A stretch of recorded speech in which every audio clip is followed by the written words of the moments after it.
വല്ലാത്ത ധർമ്മസങ്കടത്തില. ഉരുക അവൻ്റെ മനസ്സ്. അവൻ്റെ മനസ്സ് എനിക്ക് അറിയൂ. എന്നെ ഫോൺ ചെയ്ത് നേരിട്ട് വരാൻ പറഞ്ഞത് അതിനാ. ഇതെല്ലാം പോസിറ്റീവായിട്ട് വരൂ ഋതികെ. അല്ലെങ്കിൽ തന്നെ നമ്മൾ ജോലി ചെയ്തിരുന്ന സ്റ്റിച്ചിങ് കമ്പനി സാറ് വിലയ്ക്ക് വാങ്ങാനും നമുക്കിവിടെ ജോലിക്ക് വരാനും ഒക്കെ പറ്റുമോ? സാറേ, എന്താ സ്വാമി സാറിന് എന്നാ ഇന്ന് വലിയ ജാടാ? ജാടയൊന്നുമല്ല കുട്ടി, തലവേദനയാണ്. ഇന്നാണെങ്കിൽ റോഷനി മാഡം ഇല്ല. അതിനെന്താ, MD വരുമല്ലോ രാജു സാറ്. MD ഒന്ന് ലീവിലാണ്. ഇന്നിവിടെ നടക്കുന്നതല്ല എന്റെ തലമണ്ടയ്ക്കാണ്. നീ ടെൻഷൻ അടിക്കണ്ട. ഇന്നല്ലെങ്കിൽ നാളെ സാറ് വരുമല്ലോ.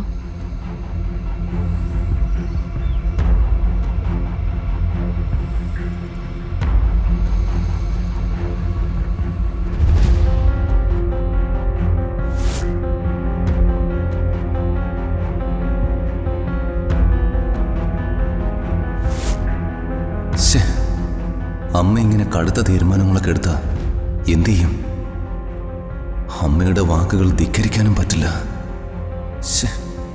പണം സമ്പാദിച്ചിട്ടും മനസ്സിനൊരു സ്വസ്ഥതയില്ലല്ലോ ദൈവമേ.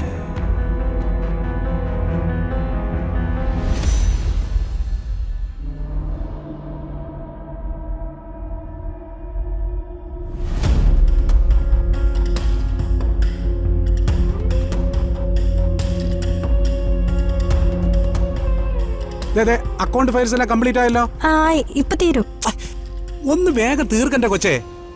MD വരാത്ത സ്ഥിതിക്ക് ഈ ഫയലെല്ലാം സാറിന്റെ വീട്ടിൽ കൊണ്ട് കൊടുക്കേണ്ടതാ. ചെയ് പെട്ടെന്ന് ചെയ്. അങ്ങനെയാണെങ്കിൽ എനിക്ക് തുറന്നു പറയാനുള്ള കാര്യങ്ങൾ ഒരു ലെറ്റർ ആയിട്ട് എഴുതാം. എന്നിട്ട് ആ ഫയലിനകത്ത് വെച്ച് കൊടുത്തുവിടാം.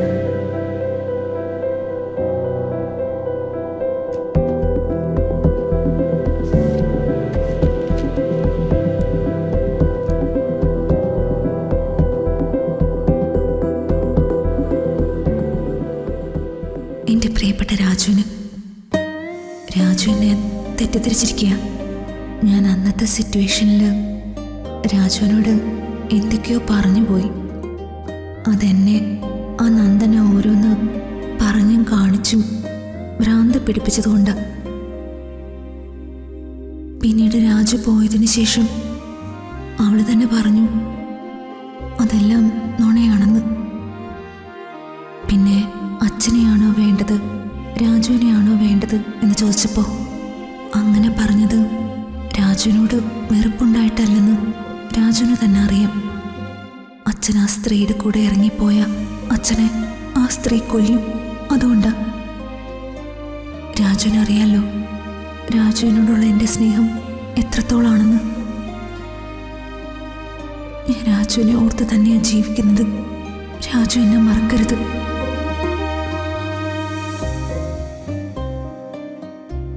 ഇന്ന് സ്വന്തം ഋതു.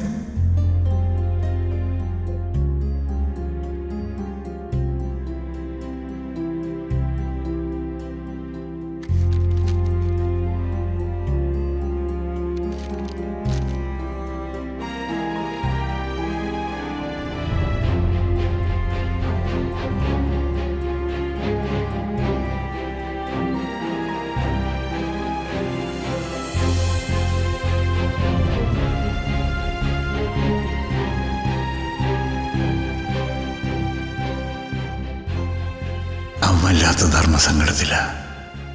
ഉരുക അവൻ്റെ മനസ്സ്. അവൻ്റെ മനസ്സ് എനിക്ക് അറിയൂ.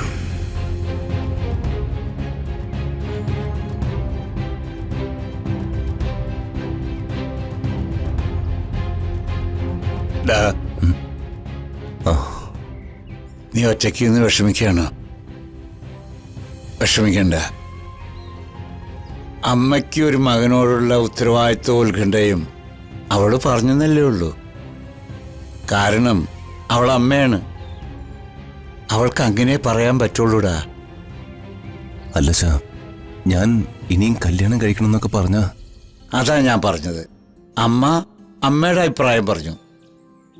തീരുമാനം എടുക്കേണ്ടത് നീയല്ലേടാ. നീ വിഷമിക്കാതെ. ഏത് പ്രശ്നത്തിനും ഒരു സൊല്യൂഷൻ ഉണ്ടാവില്ലോടാ. നമുക്ക് സാവധാനത്തിൽ അമ്മയെ കാര്യങ്ങൾ പറഞ്ഞ് മനസ്സിലാക്കാം. ആ അച്ഛാ, അച്ഛൻ അറിഞ്ഞില്ലല്ലോ, ഋതു എൻ്റെ ഓഫീസിൽ ജോയിൻ ചെയ്തോ? ഏ?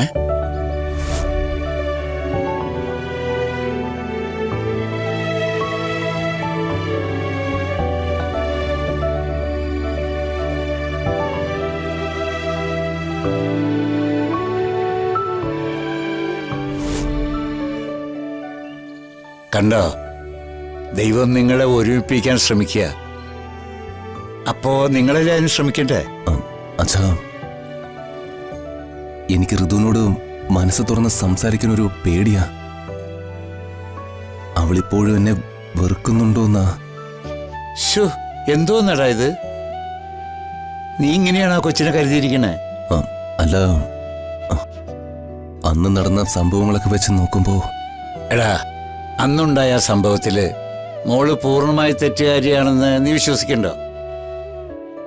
എടാ, കൊച്ചു കൊച്ചു തെറ്റുകൾക്ക് സാഹചര്യമാണ് ഉത്തരവാദി. അന്നത്തെ സാഹചര്യം വെച്ച് മനസ്സിന്റെ കൺട്രോൾ പോയപ്പോ ആ കൊച്ചിന് നാക്ക് പഴച്ചു പോയതാ. എന്നെ വേണ്ടെന്ന് ഋതു പറഞ്ഞപ്പോ. നിന്നെ വേണ്ടെന്ന് ആ കൊച്ചു പറഞ്ഞോ? കുഴപ്പിക്കാൻ വേണ്ടി അംബിക കാണിച്ച തന്ത്രത്തില് ആ കുട്ടി പെട്ടുപോയതല്ലേ? അച്ഛനെ വേണോ ഭർത്താവിനെ വേണോ എന്ന ചോദ്യത്തില് ആ കുട്ടി എന്തു പറയൂടാ? ജീവന്റെ ജീവനായ ഭർത്താവ് എനിക്ക് മാത്രമുള്ളതാ. അദ്ദേഹം എന്നോട് പിണങ്ങില്ല. ഈ അന്തരീക്ഷം തണുപ്പിക്കാൻ വേണം. അങ്ങനെ വല്ലാത്തൊരു സിറ്റുവേഷനിൽ പറ്റിപ്പോയതാ ആ കൊച്ചിനൊരു അബദ്ധം. അല്ലാതെ അവൾക്ക് നിന്നോട് വെറുപ്പുണ്ടായിട്ടൊന്നുമല്ല. ആ, ദീപക്കിന്റെ പെണ്ണും അംബികയും വർമ്മസാറും കൂടിയാ അന്നവിടെ പ്രശ്നം ഉണ്ടാക്കിയത്. എല്ലാം കൂടി വന്നപ്പോ ആ കൊച്ചിന്റെ സമനില തെറ്റിപ്പോയിടാ. നിന്റെ കമ്പനിയിൽ അവൾ ജോലിക്ക് കയറിയിട്ടുണ്ടെങ്കിൽ അത് നിന്നെ എപ്പോഴും കണ്ടുകൊണ്ടിരിക്കാൻ തന്നെയാടാ. നീ അതിനെ അകറ്റി നിർത്താനോ വെറുക്കാനോ പാടില്ല. ആ, വർമ്മസാറിന്റെ നാശത്തിന് കാരണം സാറ് തന്നെയാ. കാരണം എന്താണെന്നറിയോ? അങ്ങേർക്ക് അംബിക എന്ന ആ പെങ്ങളോടുള്ള അമിതമായ വിധേയത്വം. വർമ്മസാറ് 1000 നന്മകൾ ചെയ്യുന്ന ആളായിരുന്നു. പക്ഷെ ആ നന്മകളെയെല്ലാം തകർത്ത് കളയുന്ന അതിക്രൂരമായൊരു തെറ്റ് ചെയ്തു.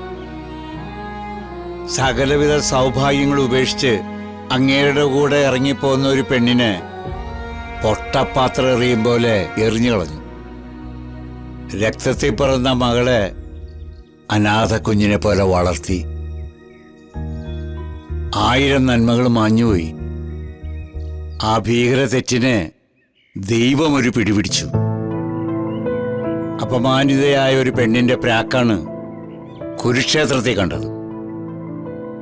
100 മക്കളെ നഷ്ടപ്പെട്ട ഒരമ്മയുടെ ശാപമാണ് ദ്വാരകയിൽ കണ്ടത്. പത്മാവതി മാഡത്തിന്റെ ശാപ വർമ്മസാർ അനുഭവിക്കുന്നത്. അതുകൊണ്ട് എൻ്റെ മോൻ ആ കൊച്ചിന്റെ ശാപം പിടിച്ചു വാങ്ങരുത്.